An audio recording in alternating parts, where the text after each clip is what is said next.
Alam mo ba na may isang numero sa financial life mo na, well, posibleng mas makapangyarihan pa kisa sa sahod mo?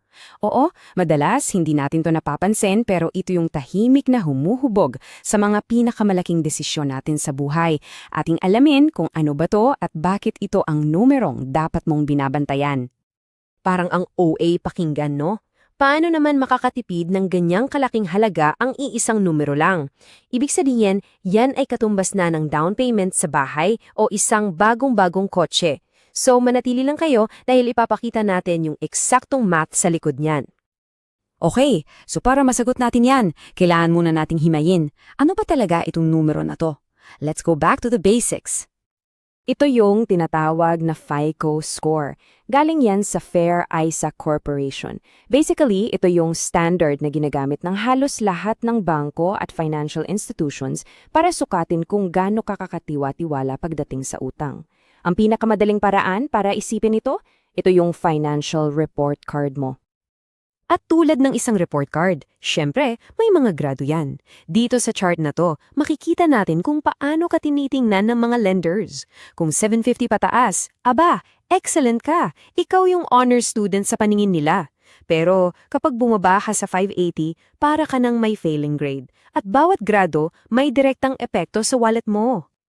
Kaya heto yung pinaka-importante. Hindi lang ito basta numero sa papel. Isipin mo na ito ay isang susi. Isang susi na pwedeng magbukas o sa kasamaang palad, permanenteng magsara ng mga pinto para sa mga pangarap mo. May dalawang pangunahing kapangyarihan ang susing to. Una, pag-aproba. Mas madali kang makakakuha ng loan para sa bahay, sa kotse, sa negosyo. Kasi tinitingnan kang low risk. Pangalawa, at dito na talaga nagkakatalo sa usapang pera, ay yung mas mababang interest rates. Sige, let's dive into the numbers. Dito natin makikita kung paano nagiging totoong pera yung mga benefisyong yun. Huwag kang mag-alala, simple lang ang math nito pero grabe ang epekto. Tingnan natin tong example. Halimbawa, kukuha ka ng $250,000 na housing loan. Kung excellent ang score mo, mga 4% ang interest mo. Kung poor ka naman, aabot yan ng halos 5.7%. Baka isipin mo, ano lang naman yung 1.6% na difference? Ang liit lang, di ba? Well, dito na papasok yung magic or yung trahedya ng compounding interest. Kasi kapag yung maliit na porsyentong yan, pinatong mo sa utang mo buwan-buwan, sa loob ng 3 dekada, nako, hindi na yan maliit, nagiging isang bundok yan ng pera. At eto na nga yung bundok na yon. Kitang-kita dito sa graph. Kung excellent ang score mo, ang total interest na babayaran mo sa buong loan ay around $184,000. Pero kung poor ang score mo, aabot yan sa mahigit $270,000. Isipin mo, parehong bahay, parehong halaga ng utang, ang nag-iisa lang na pinagkaiba, yung 3-digit score mo. At eto na yung sagot, $87,000. Ganyan kalaki. Yan yung halaga ng pagkakaiba, yan yung perang pwede mo sanang gamitin para sa edukasyon ng anak mo, sa retirement mo o sa iba pang pangarap, pero napunta lang sa interest. At tandaan ha, sa isang utang pa lang yan.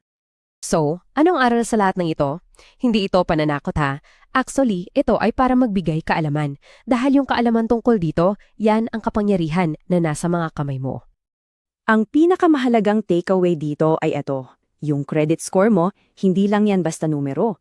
Isa yang napakalakas na financial tool na direktang nakakaapekto sa kakayahan mo magtayo ng yaman at eventually magkaroon ng financial freedom. At alam nyo kung ano ang pinakamagandang balita sa lahat ng to? Hindi ito nakaukit sa bato. Sabi nga dito sa quote, hawak mo ang manibela. Ito ay isang tuloy-tuloy na proseso at hinding-hindi pa huli ang lahat para simulan niyang pagandahin. Bawat desisyon mo sa pera, bawat pagbabayad ng bill on time, ay isang pangungusap sa iyong financial story. Kaya ang huling tanong ko para sa'yo, anong kwento ang gusto mong isulat para sa kinabukasan mo simula ngayong araw?